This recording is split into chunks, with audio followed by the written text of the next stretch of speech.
a bien longtemps, dans une galaxie lointaine, très lointaine, une nouvelle spiritualité vit le jour à l'intérieur de films qui sont désormais considérés mythiques et légendaires, la série La Guerre des Étoiles.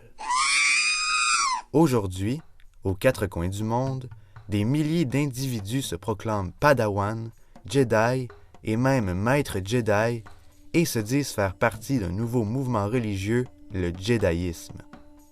Contrairement à la pensée populaire, le Jediisme n'est pas une secte vouée au film La Guerre des Étoiles ou même une anti-religion.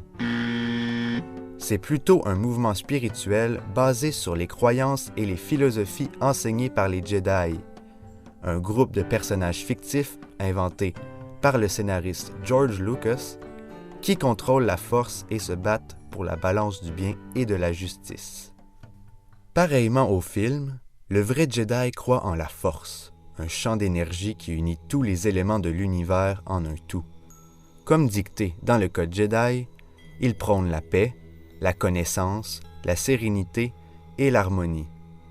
Il pratique régulièrement la méditation et les arts martiaux, tels le taekwondo ou, bien évidemment, le combat au sabre laser.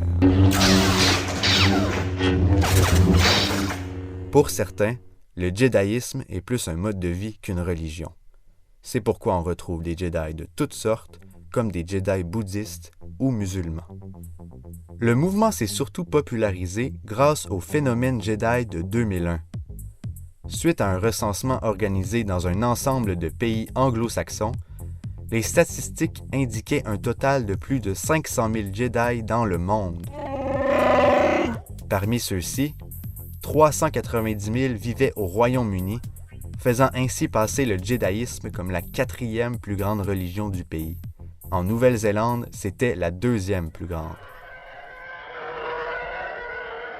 Bien sûr, les chiffres élevés de 2001 sont grandement dus à la volonté des participants d'être sarcastiques et de se moquer.